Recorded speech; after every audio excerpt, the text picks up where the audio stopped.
Vous écoutez Radio Matania. Matania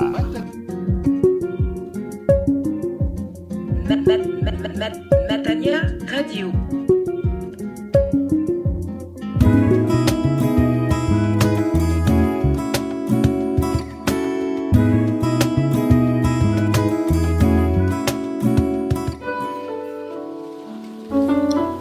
Chers auditeurs de Radio Matania, nous avons la grâce d'écouter la deuxième partie, le chapitre numéro 2 de cette prédication « Tous sont responsables ». Bonne écoute.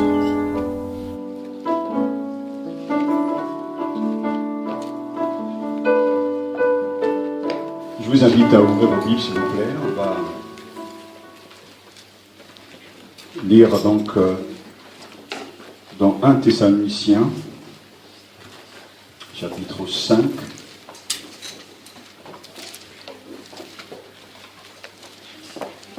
« 1 Thessaloniciens, chapitre 5, versets 12 à 22. 1 Thessaloniciens, chapitre 5, verset 12. Nous accueillons la parole du Seigneur. Nous vous demandons, frères, d'avoir des égards pour ceux qui parmi vous se donnent de la peine, veillent sur vous dans le Seigneur et vous reprennent. Ayez pour eux la plus haute estime avec amour en raison de leur travail. Vivez en paix entre vous.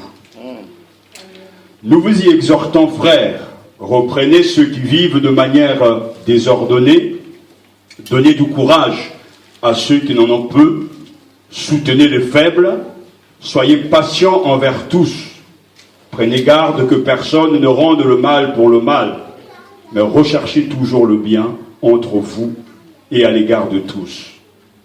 Soyez toujours dans la joie. Priez sans cesse. Rendez grâce en toutes circonstances, car c'est la volonté de Dieu à votre égard dans le Christ Jésus. N'éteignez pas l'esprit, ne méprisez pas les paroles des prophètes, examinez tout avec discernement. Retenez ce qui est bon.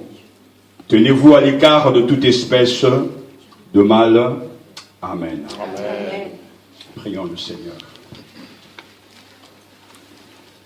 Dieu notre Père, nous te l'avons demandé de nous diriger, de nous conduire. Et nous sommes bien conscients que sans toi, nous ne pouvons rien faire. En vérité, nous pouvons faire beaucoup de choses. Nous pouvons dire beaucoup de choses. Mais si ce n'est pas toi qui nous inspire, qui nous influence, si ce n'est pas ton esprit qui est à l'œuvre, Seigneur, cela ne donnera rien, aucun fruit. C'est vrai. Alors, j'ai besoin de ton secours. Amen. J'ai besoin de ton soutien, de ton aide, et je m'humilie devant toi pour que les mots que je veux prononcer viennent de toi. Amen. Parce que ces mots s'adressent à ton peuple que tu aimes, que tu veux construire, que tu veux guider.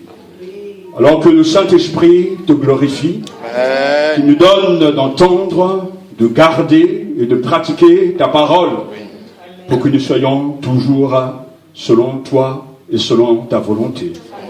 Que le nom de Jésus soit glorifié. Amen. Nous accueillons ta parole avec joie, humblement devant toi, car tu es vivant et ta parole elle est vivante. Au nom de Jésus. Amen. Seigneur, merci.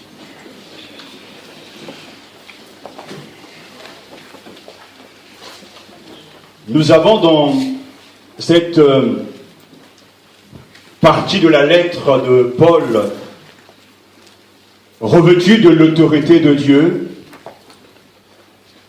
des principes pour la vie de l'Église locale. Paul parle au nom du Seigneur et il rappelle quelques principes généraux de la vie communautaire. Ces principes ont été valables pour les églises passées et sont toujours d'actualité pour nous. J'aimerais que nous accueillions ces principes venant de Dieu pour la bonne marche de notre église locale. J'ai pu voyager, j'ai été dans plusieurs pays, que ce soit au Mexique, au Chili, en Allemagne, aux États-Unis ou en Afrique. Et si vous regardez un match de football, ou même si vous avez eu l'occasion de jouer au football, dans tous ces pays, que vous comprenez la langue ou pas, les règles sont toujours pareilles. Quand quelqu'un est hors-jeu, l'arbitre siffle le hors-jeu. Si quelqu'un fait un dribble ou accroche un autre joueur, il sera sanctionné, soit on lui donne un carton jaune, et quand c'est grave, c'est un carton rouge.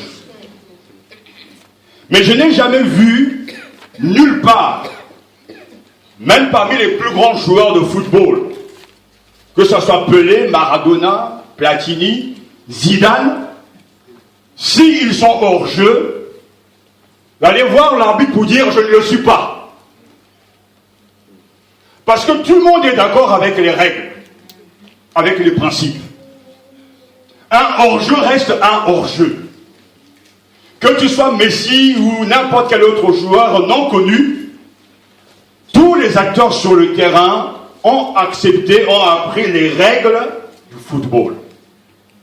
Mais ce qui est étonnant, c'est que ces joueurs n'ont jamais été à la Fédération internationale de football, c'est-à-dire la FIFA. Eux, ils sont sur le terrain, eux, ils sont dans leur club, mais ils acceptent la charte de la FIFA, qui est la fédération qui dirige le football dans le monde entier. Alors que tu sois noir ou blanc, ou métissé, quand tu joues au football, c'est les mêmes règles. Si tu veux discuter des règles, tu dois passer par ta fédération, tu dois faire remonter donc tes doléances à la FIFA.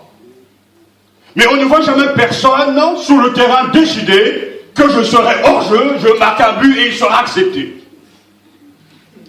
Tout de suite, de toute façon, l'information va faire le tour du monde et tu vas vite repartir au vestiaire.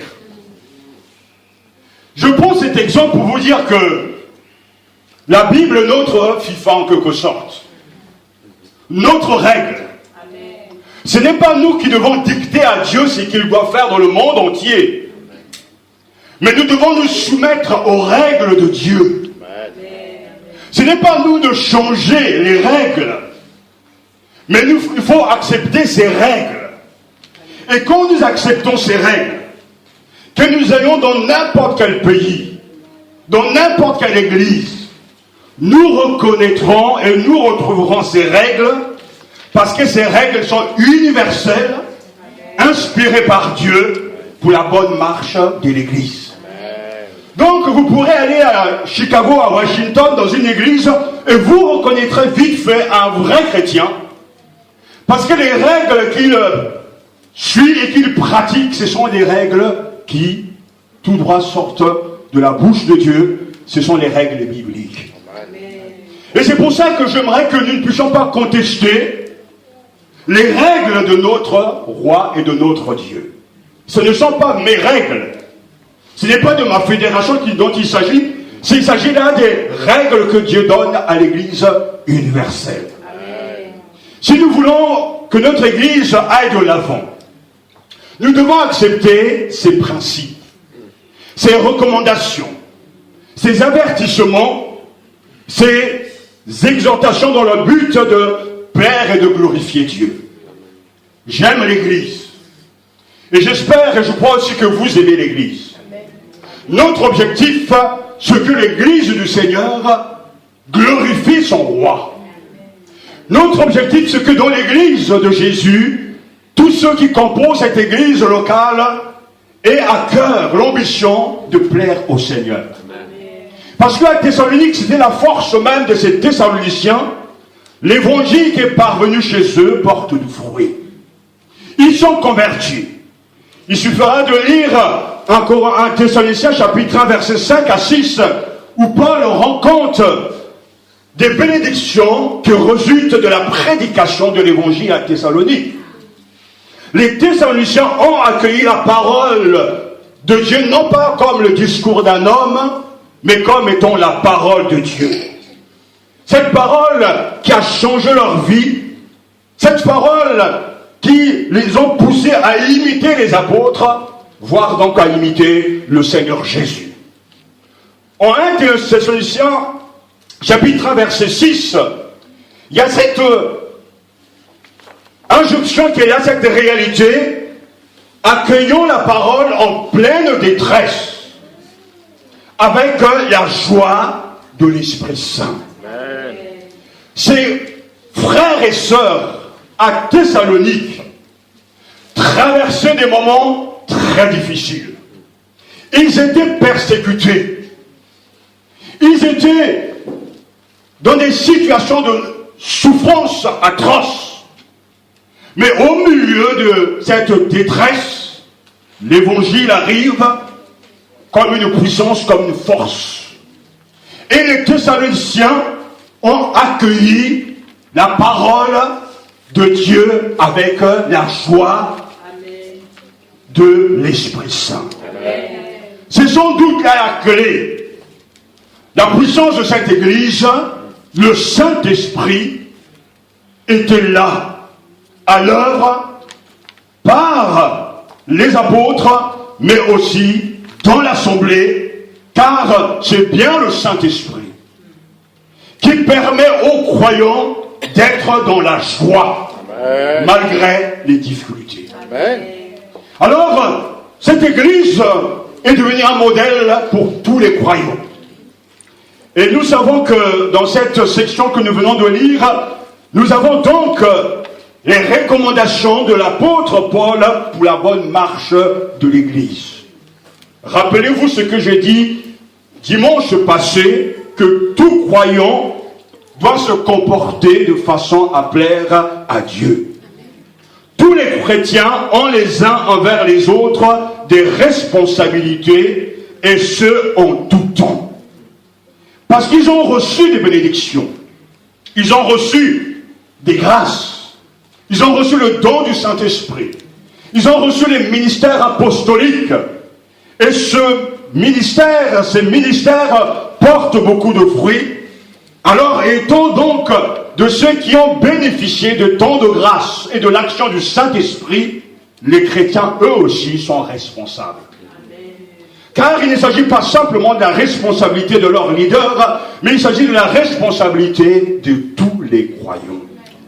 Lorsqu'on est sauvé, lorsqu'on est converti et qu'on reçoit le Saint-Esprit, on entre dans la famille spirituelle de Dieu et on entre aussi dans une nouvelle responsabilité, c'est-à-dire de promouvoir et de faire avancer le royaume des cieux. Amen. De contribuer à construire l'Église de Jésus-Christ.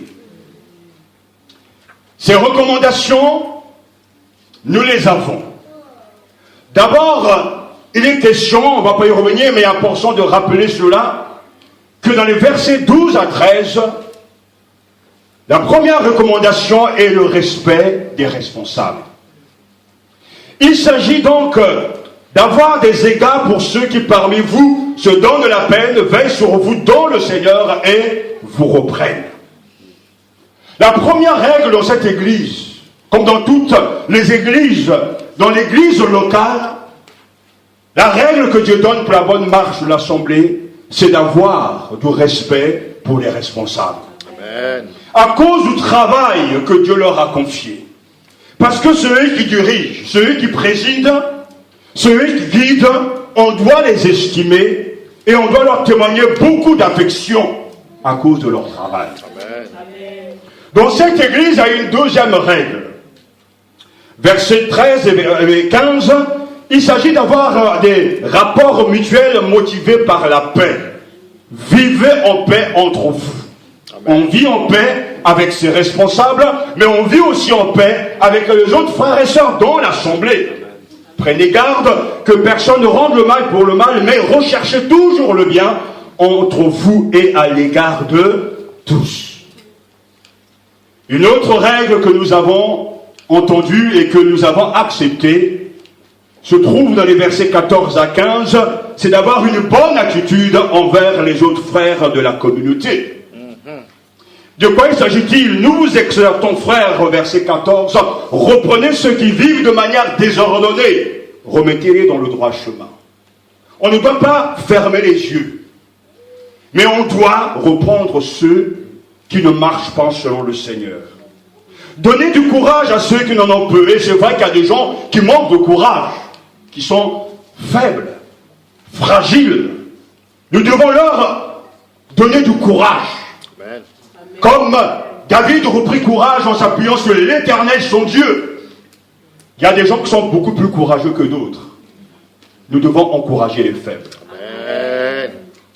Nous devons soutenir les faibles, les malades, ceux qui sont toujours inquiets, qui sont toujours abattus. Parce que la vie est dure, ils démissionnent très vite. Ils jettent vite l'éponge. La Bible nous dit soutenez les faibles.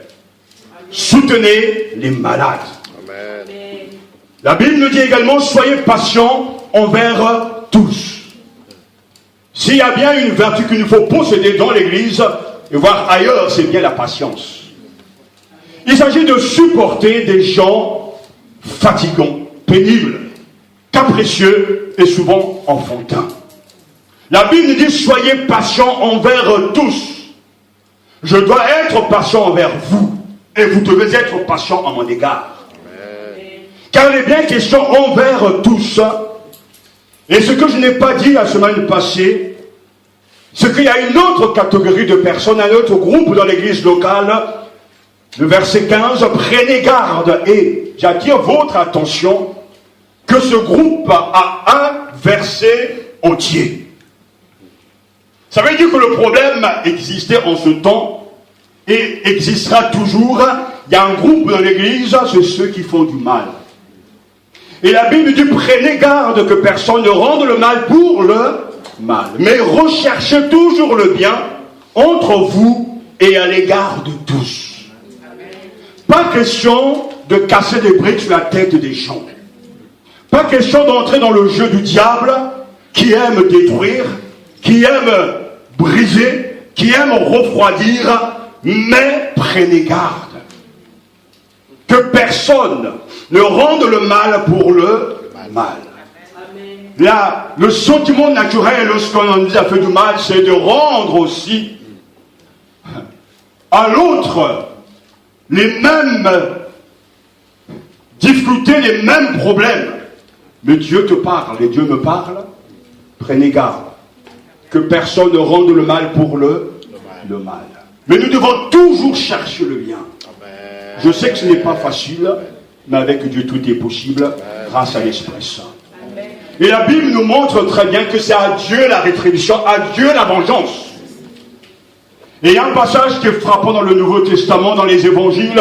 Celui qui fera tomber un de ses plus petits, Jésus dit, vaut mieux pour lui qu'on lui attache une pierre et qu'on le jette dans la mer, dans l'étang. Ce sont des paroles terribles. Les petits, c'est ceux qui sont des enfants de Dieu. Le petit, c'est ceux qui viennent dans les églises.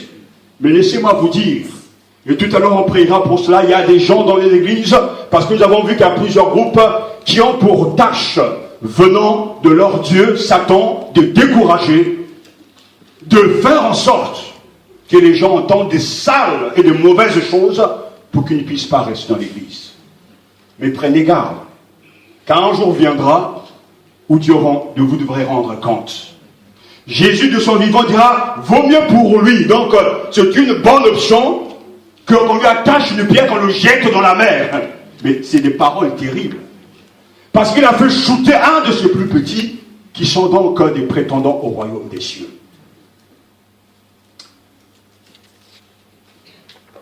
Nous avons tous des responsabilités.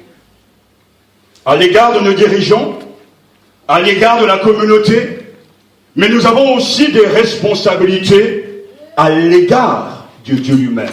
Amen. Et les versets 16 à 18 sont là pour nous rappeler que nous sommes responsables de notre vie intérieure. Nous sommes responsables de notre comportement à l'égard de Dieu. L'apôtre écrit, soyez toujours dans la joie. Priez sans cesse. Rendez grâce en toutes circonstances, car c'est la volonté de Dieu à votre égard dans le Christ Jésus. Notre vie chrétienne doit être vécue dans une atmosphère de joie, de prière et de gratitude continuelle envers Dieu. Oui, cette recommandation est valable pour nous dans notre église locale. Le Seigneur nous dit, soyez toujours joyeux. Soyez toujours dans la joie. Et dans une autre traduction, montrez toujours un visage riant. Amen. Alléluia. Réjouissez-vous. Rappelez-vous, tous les verbes qui sont utilisés dans cette section sont à l'impératif, c'est-à-dire ce sont des ordres, des recommandations. Ce sont des choses qu'il nous faut faire. Chaque verbe est au temps présent. Cela veut dire en grec un temps continu, répété, une habitude. Tous les chrétiens doivent être joyeux. Ils doivent toujours être dans la joie. Réjouissez-vous, soyez joyeux, implique l'idée d'être parfaitement heureux. Réjouissez-vous dans le Seigneur. Cela fait écho à une exhortation répétée dans les psaumes. Le psaume 32, verset 11 nous dit que le Seigneur soit votre joie. Vous les fidèles, émerveillez-vous, criez votre joie, vous les hommes au cœur droit. Le christianisme est une religion de joie. On pourra remonter dans le temps et nous rendre compte que le modèle parfait de la joie, le maître de joie, ou même plutôt le maître de la joie, ce fut bien Jésus. Je sais que Paul a pris l'exemple sur son maître, son Seigneur, et Jésus était joyeux. Il nous est dit dans l'évangile de Luc, chapitre 10, verset 21, que notre Seigneur Jésus exulta sous l'action de l'Esprit Saint en voyant que les voix de Dieu conduisaient beaucoup de ses enfants à la gloire. Il tressaillit de joie. Voyons les enfants de Dieu qui entrent dans la voie du Seigneur. Donc Jésus a explosé d'enthousiasme. D'ailleurs, on dira de lui que c'était un homme qui aime la bonne chair, qui était à table avec les publicains. Jésus était un homme joyeux. Ce n'était pas un rabat-joie, mais c'était le maître de la joie. D'ailleurs, son premier miracle, c'est lors de noces à Cana. Il y a de la joie lors d'un mariage. Et Jésus était là. Jésus a exprimé sa joie. Et il y a plusieurs motifs d'être joyeux. Mais je rappelle que notre Seigneur est le maître de la joie. Dans la Bible, il y a un autre aussi personnage qui est connu dans l'Ancien Testament qui s'appelle Néhémie. Et dans Néhémie chapitre 8 verset 10, c'est un verset qui est très connu. Il dit, la joie de l'Éternel est votre force. C'est-à-dire, quand Dieu est notre source, quand Dieu est notre tout, nous sommes dans la joie. L'apôtre Paul lui-même était un homme joyeux. Parce que la joie est au cœur du message évangélique. L'apôtre Paul a affronté durant sa vie toutes sortes de difficultés. Il a connu la faim et la soif, la pauvreté et la maladie, subi nombre d'épreuves et de persécutions diverses. Il avait même les soucis de toutes les églises, mais c'est lui en prison à Philippe qui prêche, soyez toujours dans la joie. Il avait appris le secret de la joie. Il n'était pas victime des soucis, des inquiétudes ou des circonstances, mais il avait appris à puiser en Jésus sa joie. Oui, c'est pour ça qu'elle écrira dans 2 Corinthiens chapitre 6 verset 10, comme attristés, mais nous sommes toujours joyeux. Comme attristés, mais nous sommes toujours joyeux. Cette joie ne découle pas des bienfaits matériels. Cette joie tire sa force de la communion avec Dieu. Vous avez entendu ce que j'ai dit tout à l'heure. Oui, les Thessaloniciens passaient par des moments difficiles. Ils connaissaient la persécution que nous ne connaissons pas. Ils étaient persécutés à cause de leur foi, mais ils ont reçu la parole avec la joie de l'Esprit Saint. Nous savons que le fruit de l'Esprit, selon Galates chapitre 5, verset 22, est aussi la joie. Vous voulez reconnaître un chrétien? Ce n'est pas en cherchant à voir de l'extérieur ce qu'il peut être, ou même parler de sa culture, ou de ses diplômes. Le chrétien se différencie et se caractérise par cette joie. Amen, amen. Dans l'église primitive, les chrétiens étaient joyeux. Amen. Ils étaient nombreux avec peu de choses, mais la joie était là.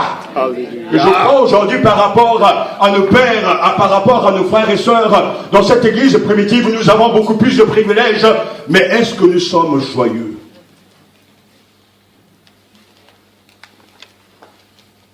La recommandation est très claire. Soyez toujours joyeux. Amen. Le mot qu'il faut bien souligner, toujours. C'est pas qu'aujourd'hui vous êtes souriant et demain abattu avec un air d'enterrement.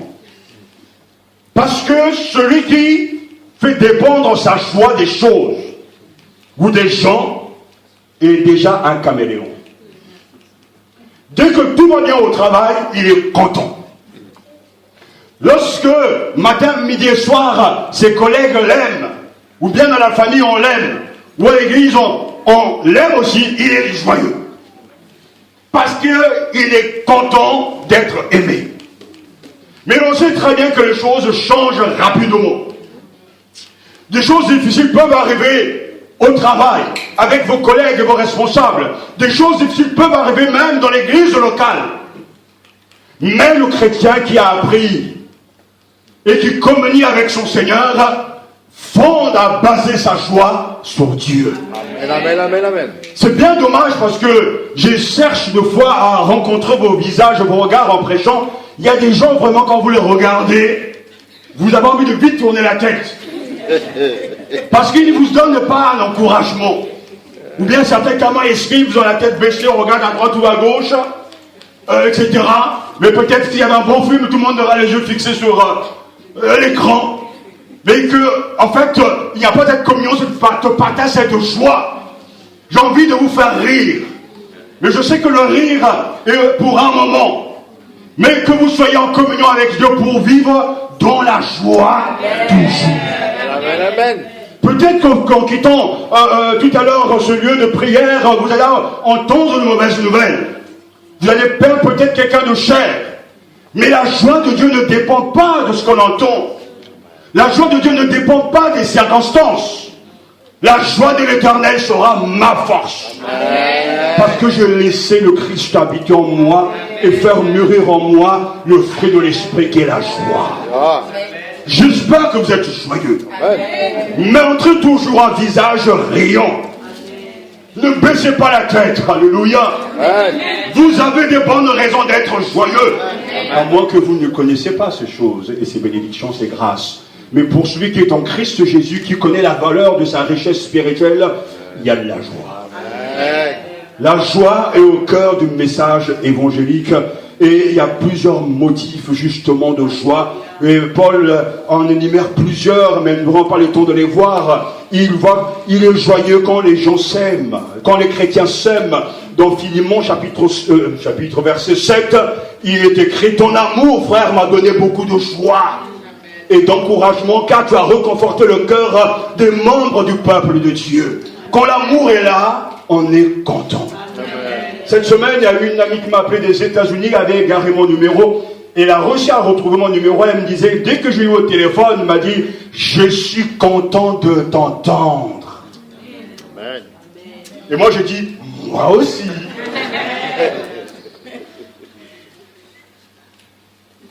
Et après, elle a parlé, mon épouse, il nous a laissé avec ce bon message. Je vous aime, ma famille vous aime et on prie pour vous. Amen.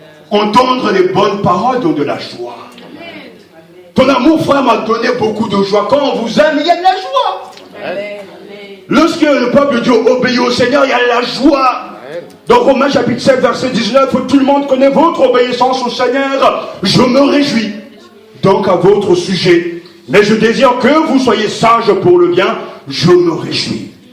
Quand tu vois un frère avancer, obéir au Seigneur, tu dois te réjouir. Amen. Je bénis Dieu tout à l'heure parce que nous avons prié pour notre équipe de louanges. Et nous avons aussi rendu grâce au Seigneur pour leur fidélité. Amen. Je pense à chacun d'entre eux. Je pense à Madame Michel. Ça fait plus de 20 ans que je le connais. Et croyez-moi, je le dis constamment, je lui dis devant Dieu, je rends grâce à Dieu pour sa fidélité. Amen. Parce que ça me fait du bien. Ça me sécurise. Comme les bien d'autres frères qui sont ici. Le temps permet de faire ses preuves. Et pour faire confiance, il faut du temps. Il y a la joie qu'on obéit. Les problèmes n'ont jamais manqué, ils ne manqueront jamais. Mais soyez toujours dans la joie.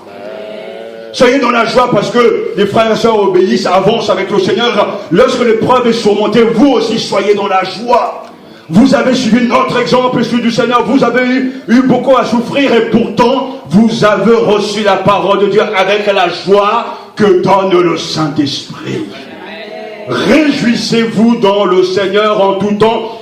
Je le répète, réjouissez-vous. Alors, nous avons des joies terrestres. On doit se réjouir parce que peut-être certains d'entre nous sommes en bonne santé, ont du travail, ont un logement, ont des amis, aiment la nature, ont des loisirs, mais d'autres ne les ont pas. Réjouissons-nous d'avoir ces privilèges. Mais réjouissons-nous aussi de nos joies, je dirais spirituelles. Dieu qui nous donne le salut. L'amour de Dieu pour nous, alléluia. Et à un moment donné, dans le Nouveau Testament, toujours dans l'évangile selon Luc, les disciples qui avaient reçu le pouvoir de chasser les démons reviennent, rendent compte à leur Seigneur. Dans Luc chapitre 10, ils diront, Seigneur, même les démons nous sont soumis. Et Jésus leur dit, hey, stop! Réjouissez-vous plutôt de ce que vos noms sont inscrits dans le livre de vie. Alléluia! C'est ça le sujet de joie des chrétiens. Non pas qu'il y ait des miracles et que les démons soient soumis à l'autorité du nom de Jésus, mais de ce que vos noms sont inscrits dans le livre de vie. Je me réjouis de ce que Dieu m'aime. Je me réjouis de ce que le Seigneur est venu sur cette terre. Je me réjouis parce qu'il a vaincu la mort et le péché sur la croix. Je me réjouis parce que l'Église avance, l'Église qui appartient au Seigneur. Je me réjouis de savoir que Jésus, mon Seigneur, bâtit son Église et que les portes de l'enfer ne pourront rien contre elle. Je me réjouis de ce qu'il m'a choisi pour apporter son évangile. Je me réjouis d'avoir ma famille, mon épouse et les enfants. Je me réjouis d'être à Mataya. Je me réjouis pour les frères et sœurs. Oui, ce sont des sujets de joie. On sait facilement faire la liste de ce qui ne va pas, n'est-ce pas? Mais réjouissons-nous toujours. Amen. Dans le Seigneur. Peut-être cet homme dit, mais pasteur, je suis malade, réjouis-toi. Pas à cause ou bien parce que la maladie est là, mais réjouis-toi dans le Seigneur. Ça change beaucoup de choses. Hein? Ça, c'est une règle qu'il faut garder. Lorsque nous nous retrouvons dans la maison de Dieu, il doit y avoir de la joie. Amen. Les cultes doivent être des cultes vivants. Amen, amen. Voyez, parce que les gens sont tellement centrés sur le Christ qu'il est la source de notre joie. Oui, notre vie chrétienne doit être vécue dans une atmosphère de joie, mais également de prière et de gratitude continuelle. Et le verset 17 plutôt nous dit, priez sans cesse. On a deux fois du mal à comprendre pourquoi Paul va nous rappeler ce que nous savons déjà. Mais personne ne peut lire la Bible sans être impressionné par la grande place consacrée à la prière. La prière est une nécessité. Amen. Tous les hommes, tous les saints ont pris le temps de prier. Jésus lui-même, mais je commence toujours par lui, notre modèle était un homme de prière. Lorsqu'il était sur cette terre, la Bible nous dit qu'au matin, à la nuit noire, Jésus se leva, sortit et s'en alla dans un lieu désert, et là, il priait. Marc chapitre 1, verset 35. Dans la nuit noire, au matin, Jésus s'éclipsait. Il a abandonné ses disciples pour aller rencontrer son Dieu, son Père. En ce jour-là, Jésus s'en alla dans la montagne pour prier et il passa la nuit à prier Dieu. Luc chapitre 6 verset 12, il passa la nuit à prier Dieu. Amen. Ce passage m'interpelle énormément parce que nous avons notre Seigneur qui est 100% saint, qui est né de la Vierge Marie et qui a été, dès le sein de sa mère, habité, rempli du Saint-Esprit. Jésus, qui communie avec son Père, prend le temps de se retirer, de passer toute une nuit dans la prière. Et quand je méditais ce texte, je lui disais, Seigneur, mais qu'est-ce que tu disais pendant toute cette nuit à ton Père? Parce que vous êtes déjà tellement unis, je ne sais pas de quoi vous parlez. Mais en fait, la réponse peut être simple, mais peut avoir plusieurs réponses. Lorsque on est amoureux, on aime la compagnie de celui qu'on aime. Et le temps passe très vite. On a envie d'être à côté de celui qu'on aime. Parce que sa présence nous fait beaucoup de bien. Jésus aime son Père, le Père aime Jésus, Jésus aime le Saint-Esprit aime Jésus. Le Père aime le Saint-Esprit et le Saint-Esprit aime Jésus et son Père. Et cet amour est un amour fort. Jésus prend le temps de prier car il aime son Père. Mais non seulement parce qu'il aime, mais il veut recevoir les instructions de son Père pour que le nom de Dieu soit glorifié. Si Jésus a passé toute une nuit dans la prière, bien-aimés, nous avons vraiment intérêt de passer des nuits dans la prière. Parce que nous sommes environnés de forces, de puissance, des circonstances difficiles, et il faut apprendre à prier. Les apôtres ont appris aussi à prier, parce que dans Actes chapitre 6 verset 4, il est écrit, quant à nous, nous continuerons à assurer la prière et le service de la parole. Lorsque le Saint-Esprit est venu dans l'église primitive, les apôtres ont dit, nous n'allons plus nous occuper de choses matérielles. Choisissez des hommes remplis du Saint-Esprit de foi, on va leur confier cette tâche, c'est-à-dire les diacres. Mais nous avons seulement deux objectifs, la prière et l'enseignement. C'est pour ça que cette journée est une journée clé pour nous. C'est un jour de jeûne et de prière. Ce n'est pas que moi je veux jeûner chez moi tout seul.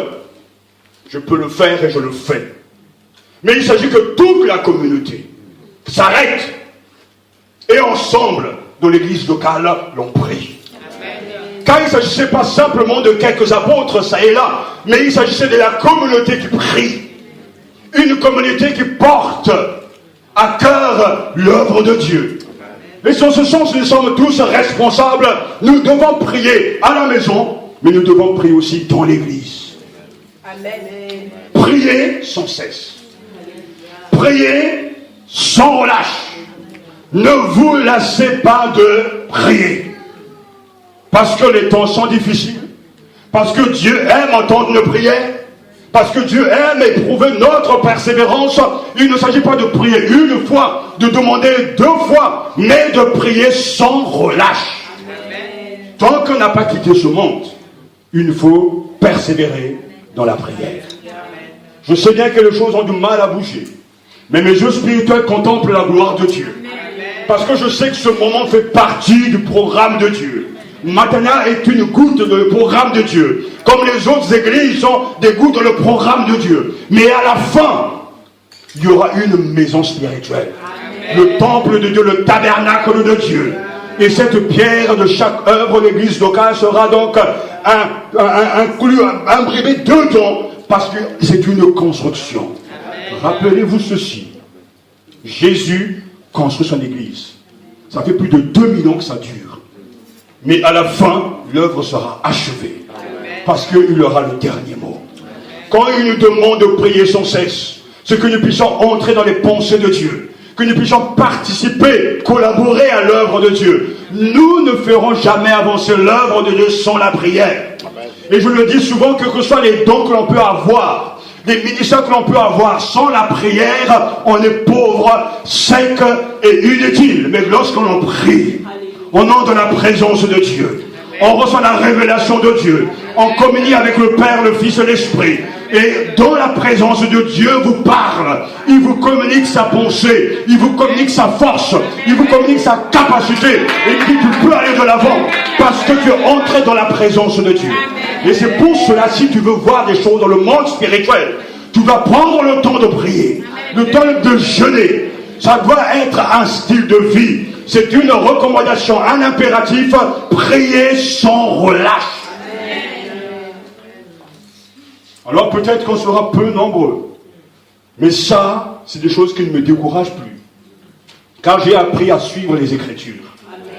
Je sais que peut-être la fin, quand Jésus viendra, comme l'avons entendu ce vendredi, trouvera-t-il de la foi sur la terre?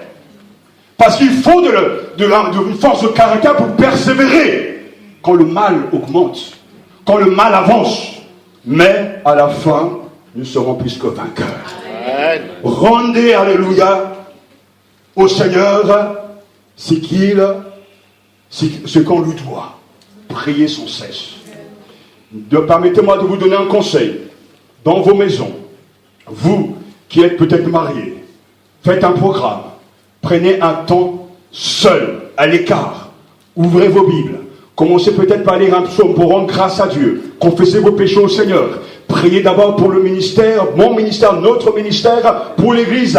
Après, priez pour les autres assemblées si vous voulez. Après, priez pour les frères et sœurs. Et ensuite, à la fin, priez pour vous-même vos besoins. Parce qu'à chaque fois que vous mettrez l'intérêt des autres avant vos intérêts, Dieu vous bénira.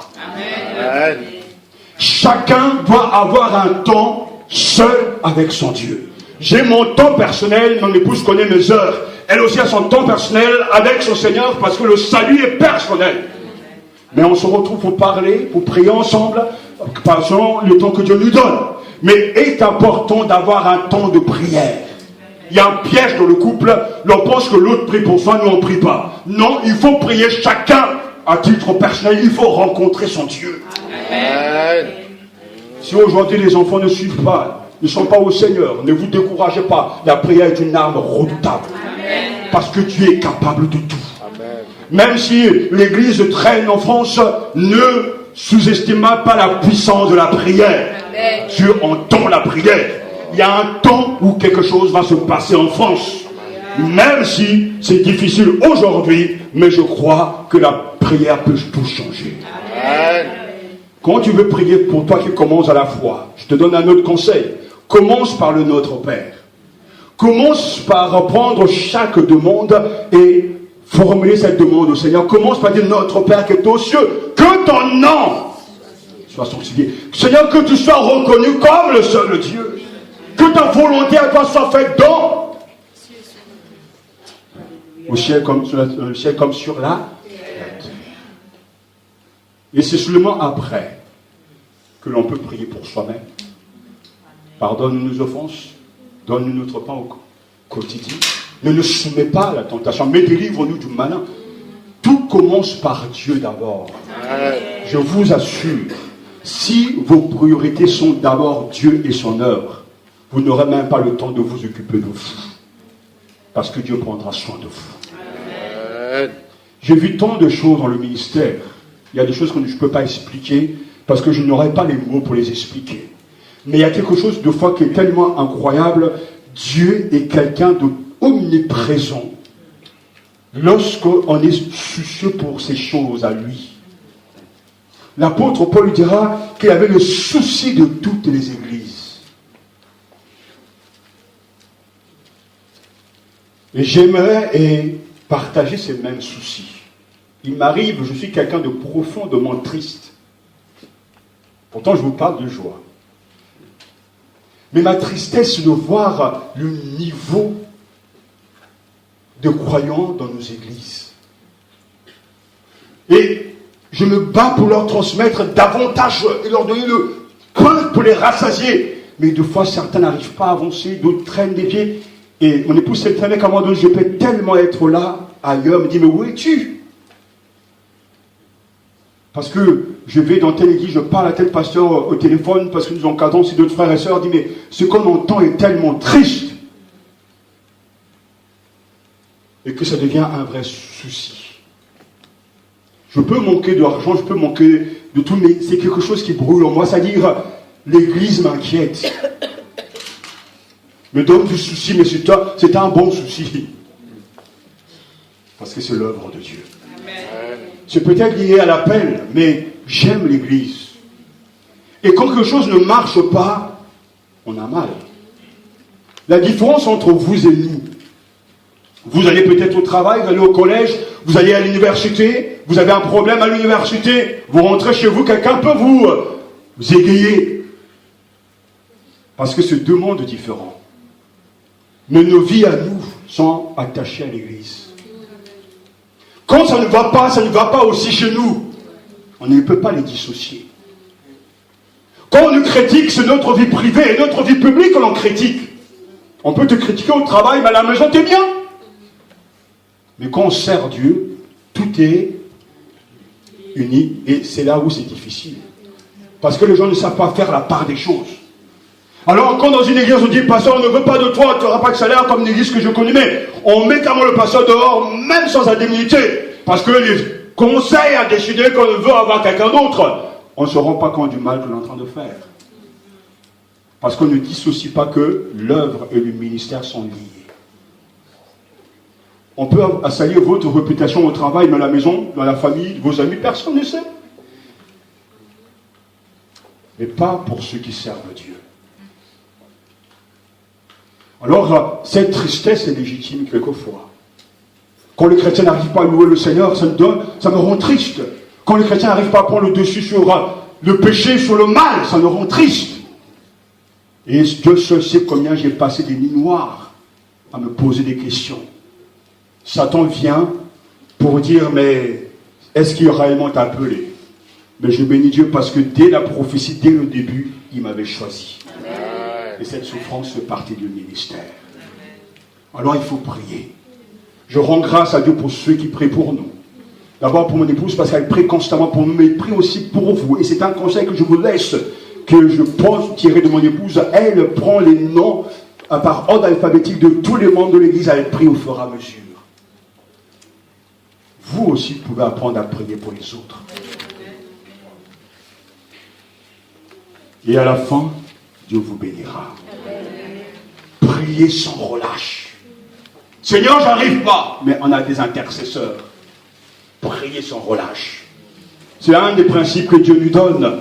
Et également, suivi de ce principe, il nous est dit au verset 18, rendez grâce en toutes circonstances, car c'est la volonté de Dieu à votre égard dans le Christ Jésus.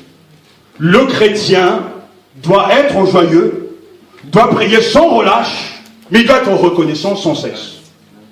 D'ailleurs, ces trois recommandations, priez sans cesse, soyez joyeux sans cesse, soyez reconnaissants sans cesse, sont tous motivés par la dernière injonction, car c'est la volonté de Dieu à votre égard dans le Christ Jésus. Unis à Jésus-Christ, moi aussi je dois prier sans cesse, être joyeux sans cesse, rendre grâce sans cesse, car Dieu attend de chaque chrétien de pratiquer et de mettre en pratique ses recommandations. Toujours et en tout temps, nous devons rendre grâce. Amen. Alléluia. Amen. Vous savez, si on prend la liste des péchés, parce que rendre grâce est un devoir. Si on prend la liste des péchés, on pourra dire, Seigneur, j'ai péché contre toi parce que j'ai commis l'adultère. Seigneur, j'ai péché contre toi car je t'ai volé. Seigneur, j'ai péché contre toi parce que j'ai eu des mauvaises pensées.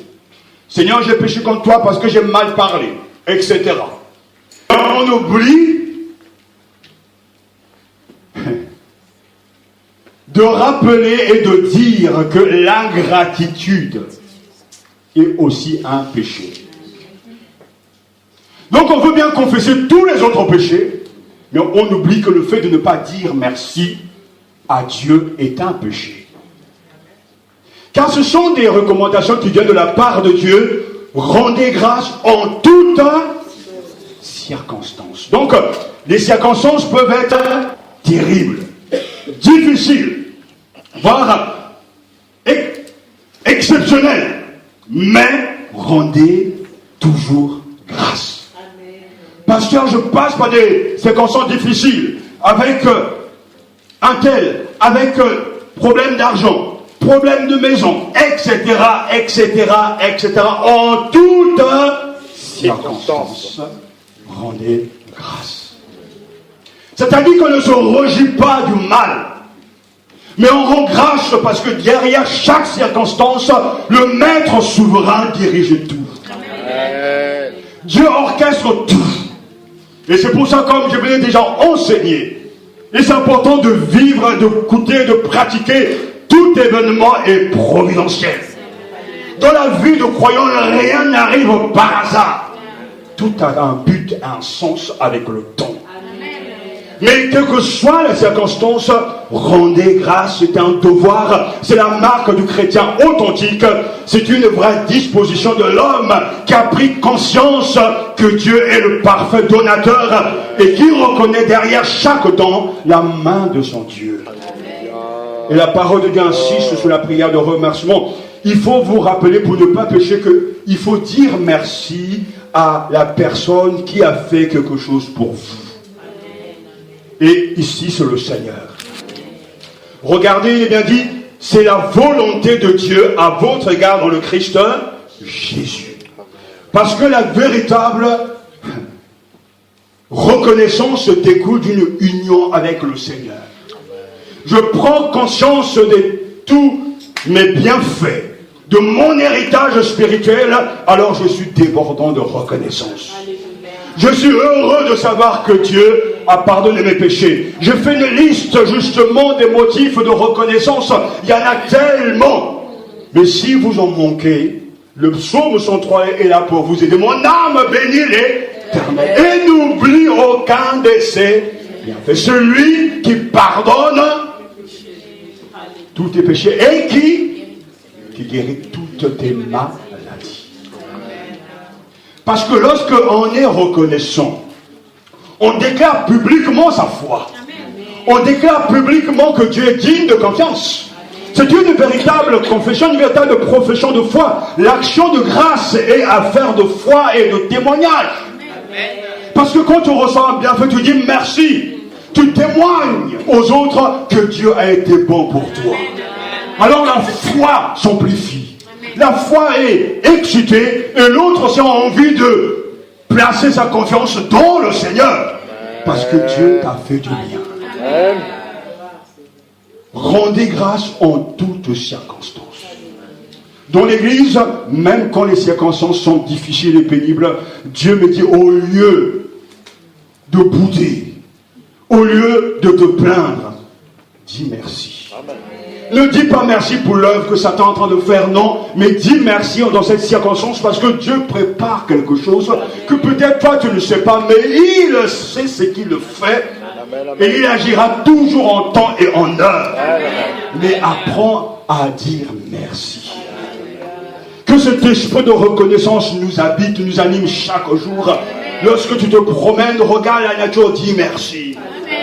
Regarde ce qui se passe au XXIe siècle en France, dans nos hôpitaux. Aujourd'hui, tu vas voir peut-être un médecin parce que tu es malade. On peut te soigner sans difficulté alors qu'il y a des siècles, c'était dur. Tu vas voir un dentiste, tu sais même pas de fois quand tu arraches les dents parce que on te anesthésie. Mais vivez au Moyen-Âge. Tu as une rage de dents. Ce sont des privilèges de l'évolution, de la technologie et l'intelligence que Dieu donne aux hommes. Est-ce que ça vous arrive, quand vous sortez de la pharmacie, du Seigneur, merci pour ces médicaments. Je te remercie pour les aspirines, parce que tu as donné à l'homme l'intelligence de pouvoir faire ces choses, et moi, ça me fait beaucoup de bien. Et en fait, la louange, l'action de grâce est partout. Ce soir, quand tu vas prendre ton morceau de poulet, je ne sais pas si tu aimes le poulet, ou peut-être un morceau de chocolat, mais rends grâce à Dieu parce que ça te fait du bien, et puis c'est bon. En fait, l'air que tu respires, mais c'est pas à toi, on te prête l'air. Mais dis merci.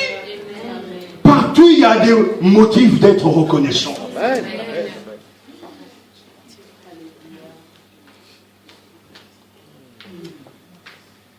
Tout à l'heure, nous l'avons entendu, il y a des églises aujourd'hui, on en connaît, où il n'y a pas de musiciens, où il n'y a pas de leader de louange.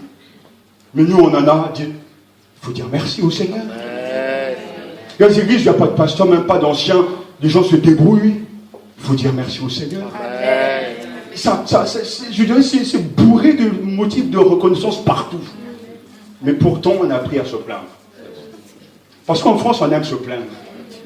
On va faire une révolution de gens qui se plaignent tout le temps. J'aimerais toujours, parce que c'est toujours un rêve, vous savez, qu'un jour va arriver où pendant une semaine, on nous annonce que des bonnes nouvelles. Il y a deux chemins qu'on trouve du travail. Donc le journal télévisé va suivre cet événement pendant au moins 10 minutes. Non, ça ne passe pas comme ça. On a tué quelqu'un pendant 20 minutes avant de vous parler de tout ce qui se passe ailleurs. Et comme disait quelqu'un, je rentre chez moi, je regarde la télévision, je suis déprimé, alors qu'au travail, je suis déprimé, je suis un double déprimé. Parce que tout est déprimant. Les bonnes nouvelles, ce n'est qu'à la fin, en quelques phrases, un enfant est né, quelque part, ça a été, en tout cas, un acte exceptionnel, la médecine avance, quelque part à la fin du journal. Pendant 25 minutes, la guerre, les ceci, les prêts, l'assurance, les impôts. Le gars est là, ouh, quel est ce monde? Quelqu'un descendra, je ne sais pas, d'une autre planète, arrive sur la télévision, mais vous êtes tous morts ici. C'est ça, mais... Mais pourtant, malgré ces circonstances, le chrétien doit apprendre à dire merci. Et à compter les bienfaits de Dieu. Mets-les tous devant tes yeux et tu verras qu'en adorant combien le nombre en est. Si tu veux vaincre l'esprit de chichement, de bouderie, il faut faire la liste de tous les bienfaits de Dieu. Alléluia. Il m'est arrivé de rendre grâce à Dieu parce que il y a des années, j'ai la nationalité française. Parce que quand je vois des bien-aimés faire la queue à la préfecture, mais Dieu m'a épargné cette douleur. C'est humiliant, c'est terrible ça. Mais nous on dit, mais c'est normal. Je suis français, je suis né peut-être à Paris ou je ne sais pas tel endroit, et moi j'ai fait le service militaire, je suis français, bon c'est bien. Mais on oublie souvent des privilèges. Aujourd'hui, avec ta nationalité, tu peux voyager dans le monde entier. Sans même des fois demander le visa. Mais si tu es congolais, tu peux aller dans le monde entier. Ou je ne sais pas quelle autre nationalité, c'est pas pareil. Il y a des degrés dans les privilèges. Mais combien de gens peuvent dire, Seigneur, merci parce que je vis dans ce pays. Merci parce que tu m'as béni de telle manière, etc. On oublie tellement tous ces bienfaits. Mais en toutes circonstances, rendez grâce. Car c'est la volonté de Dieu pour vous en Christ Jésus. Et j'aimerais qu'avant de terminer, puissions voir les versets 19 à 22. Parce que dans ces versets, Paul donne 5 conseils qui peuvent affecter notre relation envers l'Esprit Saint dans le culte public. Il était question de tout à l'heure de nos responsabilités à l'égard de Dieu, de notre vie intérieure. Mais il s'agit ici de la responsabilité de la communauté envers l'Esprit. Et la Bible nous dit, n'éteignez pas l'Esprit. Ne méprisez pas les paroles des prophètes. Examinez tout avec discernement. Retenez ce qui est bon. Tenez-vous à l'écart de toute espèce de mal. Amen.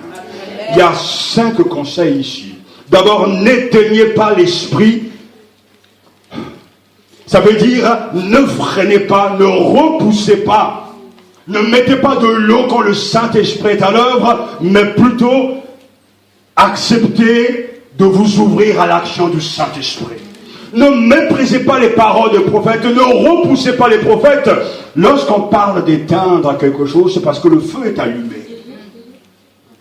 Quand le Saint-Esprit est à l'œuvre, et nous savons que le symbole que la Bible utilise, c'est comme une flamme de feu. Le jour de la Pentecôte, le Saint-Esprit est descendu et comme une langue de feu est venue sur chaque disciple. Et on voit bien la différence, l'action de Dieu dans l'Église. Il y avait des manifestations charismatiques. Le Saint-Esprit qui est une personne, est une puissance qui est à l'œuvre. Et la Bible dit, n'éteignez pas l'Esprit. Ne méprisez pas les prophéties. L'église de Dieu est une église charismatique dans le sens que l'Esprit est à l'œuvre.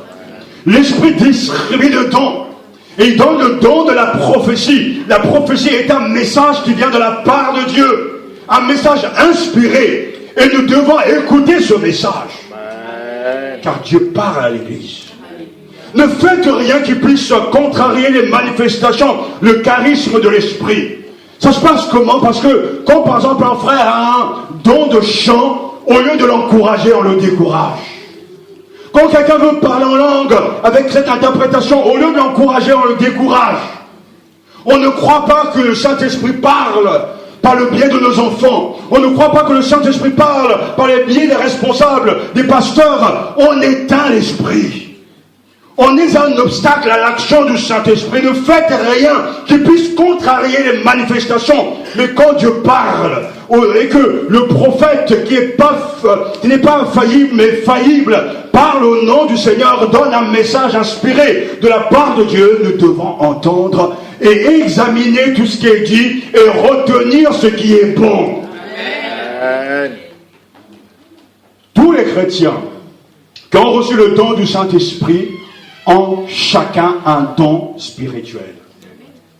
Ce don leur a été donné par le Seigneur en vue d'édifier les autres croyants. Le don spirituel n'est pas pour nous-mêmes, mais pour les autres. Au moment où je me mets au service de l'Église et que j'aime mes frères et sœurs, mon don va commencer à se manifester. Car il y a des gens qui pensent que si Dieu leur donne un don de discernement des esprits, ce don, il sera pour eux, pour qu'ils puissent voir tout ce qui passe dans l'église, dans le monde spirituel, et commencer peut-être à pointer du doigt les uns et les autres. Non, non et non. Si Dieu te donne le don du discernement des esprits, c'est pour que tu puisses aider les autres, avancer avec eux. Et le Seigneur va t'utiliser afin d'encourager les autres frères et sœurs. J'ai connu une sœur qui avait un don de guérison. Et ce qui est toujours étonnant, ça arrive souvent. Elle-même était malade. Et j'allais souvent la visiter pour prier pour elle. Deux fois, je la trouvais par terre en train de gémir. Et son mari me disait, pasteur, il faut venir prier, etc. Je partais prier. Dieu, dans sa grâce infinie, pouvait la relever. Mais ça a recommencé. Mais cette sœur, à un moment donné, nous avons travaillé ensemble, et lorsque le Saint-Esprit est à l'œuvre, elle priait avec moi, et le Seigneur exauçait. Parce qu'elle avait ce don de guérison, mais ce don était utile, parce qu'elle était dans l'église et pas à la maison. Car aujourd'hui, on fait du business avec son don. Venez chez moi, j'ai une parole prophétique pour toi. Et quand on arrive là-bas, ça commence avec une ou deux personnes, et alors ça devient carrément un groupe avec un soi-disant prophète ou un prophétesse qui parle au nom de Dieu et qui à la fin finira par demander de l'argent. Non, Dieu n'est pas dans ces choses. Le don doit s'exercer dans l'église locale. Le don va être contrôlé par les responsables spirituels, les pasteurs qui doivent donner leur aval pour que le don soit exercé dans le cadre de l'église. Je veux vous encourager à vous lever avec vos dons, tout en vous soumettant à vos dirigeants spirituels. Car le don fonctionne lorsque nous sommes ensemble sous l'autorité pastorale. Et ainsi Dieu nous permettra d'avancer ensemble. Je ne peux pas faire votre travail. Faites-le vous-même dans la puissance et dans l'autorité que Dieu vous donne. J'ai à faire ma part, vous devez faire votre part. Peut-être que dans l'église, il y a des besoins. Besoin d'une chorale, besoin, je ne sais pas, d'un ministère particulier. Demande au Seigneur de te donner la grâce de le servir à l'église dans ce qui manque. Au lieu de juger, de dire que ça n'existe pas, ou même au lieu de quitter l'église pour aller là où ça existe, Dieu n'est pas dans ces choses-là. Mais demande au Seigneur Dieu d'utiliser. Parce que tu veux voir ton église avancer. Et je peux vous assurer que Dieu est capable de donner une grâce à celui qui a à cœur de servir le Seigneur, de servir son église et de bénir les enfants de Dieu. Il te donnera une manifestation surnaturelle pour que tu sois utile dans la maison du Seigneur. Parce que tu aimes l'église. Mon grand-père qui était pasteur me le disait, c'est là le secret de tout. Dans le ministère, tu dois aimer l'église. Tout le reste, Dieu te le donnera. Qu'est-ce qui tient à cœur le Seigneur? Quel est le bijou de Dieu? Le bijou préféré de Dieu? C'est l'église. Mais Jésus est mort pour quoi? Pour qui? Pour l'église. Si vous aimez ce que lui aime, chérit-on, vous allez vous retrouver quelque part. Si vous êtes tellement soucieux du progrès de son église, il vous parlera. Dieu a donné des prophéties pour cette assemblée. J'ai demandé à mon épouse de pouvoir faire toute la liste parce que je vous ai dit que j'ai un cahier où je note tout. Et il y a des choses que je ne peux pas dire. Mais je vois même dans le départ de certains, il y a 10 ans que Dieu l'avait déjà dit. Comme l'avait déjà prophétisé.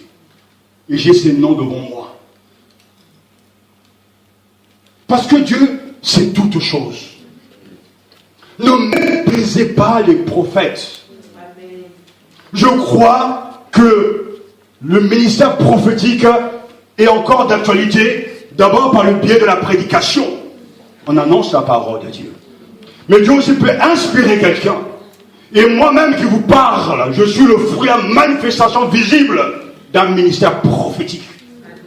Je ne serais jamais venu au monde si ma mère n'était pas allée à la prière et que ce pasteur a prié et lui a donné cette parole prophétique alors que la grossesse était compliquée, je ne devais pas naître, mais ce pasteur a prié et dit voilà l'enfant que tu portes naîtra et il sera prédicateur de l'évangile.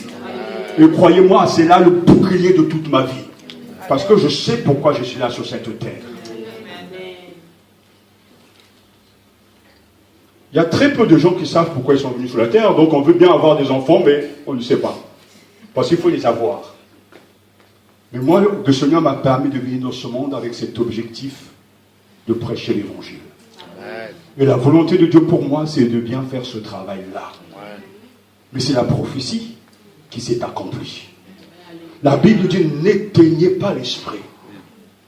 Tantôt l'esprit peut parler d'une manière ou d'une autre. Et je sais que dans cette église, il y a beaucoup de gens qui ont aussi le don des anges. Certains viennent nous voir pour partager ce que Dieu leur montre. C'est vrai, c'est important. Mais la Bible nous dit également de examiner toutes choses et retenir ce qui est bon. C'est un sujet tellement important. Tellement important. Parce qu'aujourd'hui, en France, il y a tellement de faux prophètes et prophétesses.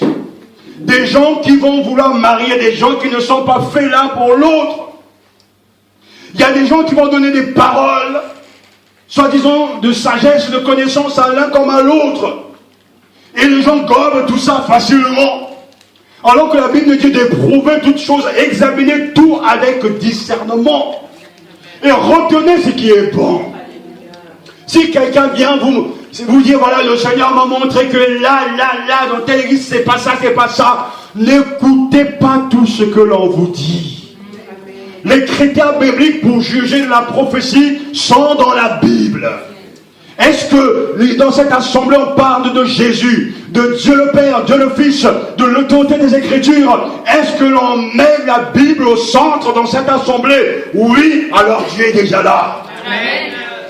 Quelque chose que Satan pourra vous montrer. J'attire votre attention parce que le temps manque. La prophétie fait partie de l'église. Mais je peux vous dire, parce que j'étais témoin de ces choses, il y a eu des médiums, des voyants qui ont prophétisé sur moi. Et ce qu'ils ont prophétisé, c'est vrai. Comme les vrais prophètes disent la même chose. Mais ce n'est pas la même source. Ce n'est pas l'Esprit de Dieu. Satan peut t'ouvrir les yeux pour voir le monde spirituel. Il a ce pouvoir. Mais ce n'est pas Dieu qui le guide. Quand Satan est à l'œuvre, tout est dans le sens de détruire, de diviser. Comme quelqu'un va dire, mais j'ai vu son frère, il est habillé comme ça, avec des têtes comme ça. Mais la prophétie biblique est là pour édifier, pour encourager, pour réprimander. En quoi le fait de voir ceci, cela, ça va édifier quelqu'un? Ça n'édifie pas. Mais il y a des gens qu'aujourd'hui, parce que j'en connais plusieurs qui ont le don de changer de vision, mais ils voient des choses. C'est pour ça que le fait de voir et de voir la manifestation, l'accomplissement de ces prophéties n'est pas une garantie que ça vient de Dieu. Deutéronome chapitre 13 nous le montre également, même si les choses arrivent et que ces gens te poussent à adorer un autre Dieu que le vrai Dieu, tu dois les tuer. Mais quand la prophétie, le message qui vient de Dieu, t'en donne envie d'aimer le Seigneur, de l'adorer davantage, de devenir plus saint, de te consacrer davantage, Satan ne peut jamais créer ça.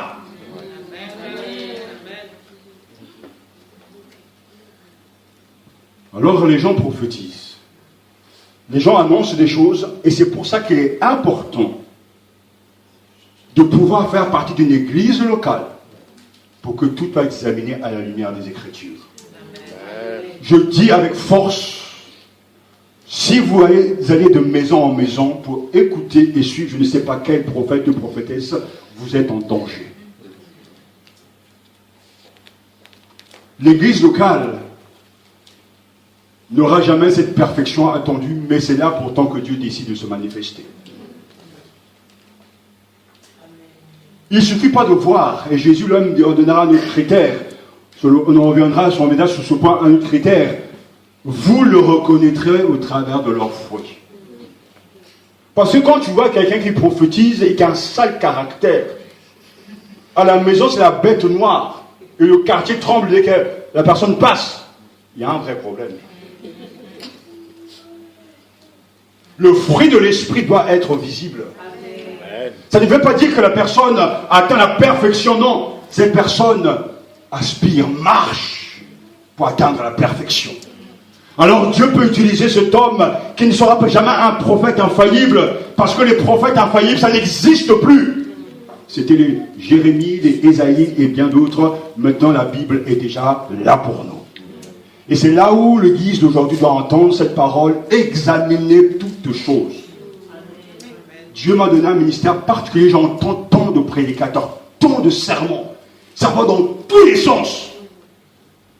Et je me suis dit qu'on aurait évité beaucoup de problèmes dans les églises si les prédicateurs avaient pris le temps d'aller dans un institut biblique. Même un an à l'institut biblique, un an de grec va éviter beaucoup de catastrophes. Parce qu'on dit tout et n'importe quoi. Mais ce qui est affluent, c'est qu'il y a des gens qui écoutent tout et qui boivent tout. C'est comme des oies, ils avalent tout. Vous avez déjà vu les oies dans les parcs? Ils ouvrent leur bec, et puis dès que tu jettes même un ballon de tennis, ils avalent tout. C'est gros, mais c'est comme ça. Aucun discernement. Le Seigneur est en train de nous dire ici, n'éteignez pas l'esprit. Que Dieu me garde d'éteindre l'esprit et que chacun contribue à l'avancement de l'Église. Si vous avez des dons particuliers, venez nous voir à la fin. Même la réunion, on va discuter ensemble, on va se retrouver, on va prier ensemble. Pour vous donner les directives de Dieu, mais vous devez participer à la bonne œuvre du Seigneur. Mais ces dons sont à l'œuvre dans l'Église. Peut-être que certains vont dire, mais moi, j'ai pas un grand don, je suis insignifiant. Tous les dons sont nécessaires et utiles. Je rends grâce à Dieu pour ceux qui mettent les instruments ici pour pouvoir avoir le culte, ceux qui vont chercher les bien-aimés. Tout ça, ce sont des manifestations de la grâce de Dieu. Amen. Certains disent qu'il n'y a pas de chorale, mais lève-toi dans la prière. Dieu est capable de te donner une voix surnaturelle. Amen. Un des chanteurs des Palatins ne savait pas chanter. Dieu a dit, je lui lave la voix. Amen. Et parmi les 4 voix, c'est moi la voix la plus spectaculaire. Certains même ne savent même pas lire les notes. Mais quand ils chantent vraiment. Parce que Dieu te donne le don. Il est capable de tout. N'éteignez pas l'esprit. Dans l'église, ne soyez pas des obstacles à l'avancement du règne de Dieu. Amen. Mais examinez tout et retenez ce qui est bien, gardez-le. Quand quelqu'un va dire, le Seigneur m'a dit, tu écoutes avec beaucoup d'attention, avec prière. Et après, tu vas examiner les Écritures. Est-ce que c'est biblique? Quand j'étais plus jeune, dans notre église en Normandie, il y avait un homme qui s'est levé et a commencé à dire, comme Moïse a dit de construire l'arche, alors Dieu me dit que vous devez construire l'arche. Mais depuis quand Moïse a construit l'arche? C'était Noé. Ça m'a marqué cette affaire.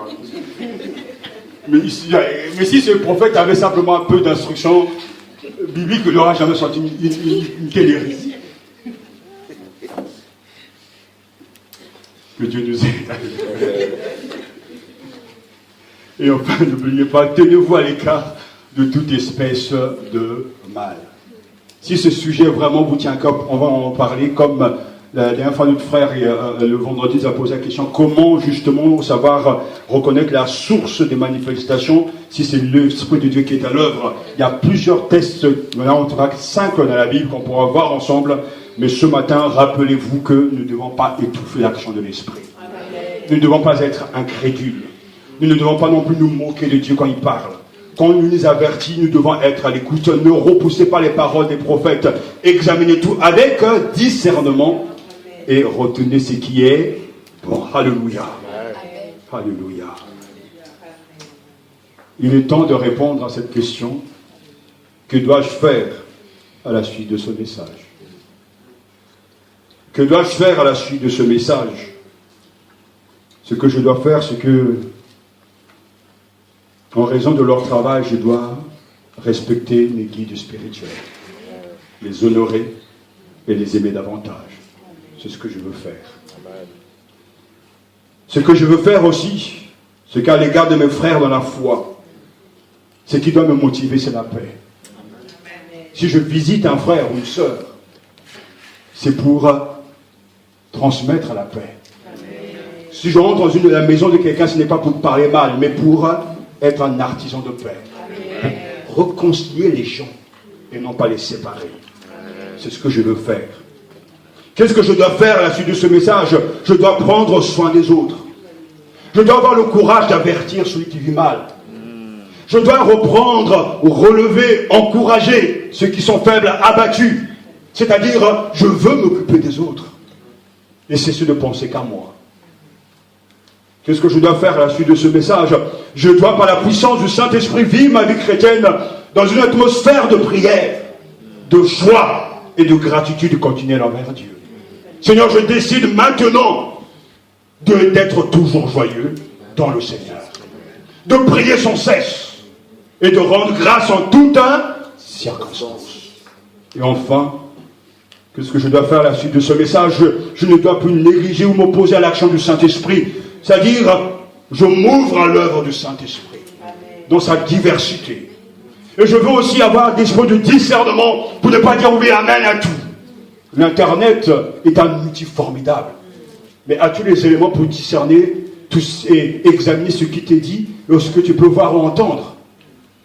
Comment peux-tu les avoir si tu ne viens pas aux études bibliques? Comment peux-tu les avoir si tu ne lis pas la Bible et que tu n'as pas d'interprète par rapport à ce livre? Parce que chacun peut faire sa doctrine. Mais nous devons apprendre à nous rappeler que l'Église, c'est Jésus qui est la tête. Et ce Jésus qui est la tête, invisible, a confié la responsabilité à des hommes. Certains sont apôtres, prophètes, pasteurs, docteurs, évangélistes, dans le but d'édifier l'Église.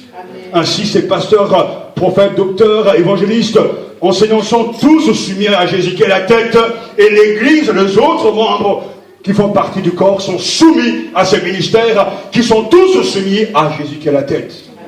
Et quand l'Église fonctionne ainsi, alors cette Église ressemble et sera l'Église de Jésus. Que le Seigneur nous aide et que le Dieu de paix nous aide à entendre ses recommandations, à prier et à le mettre en pratique. Au nom de Jésus, que la paix de Dieu vous soit donnée. Au nom de Christ. Amen.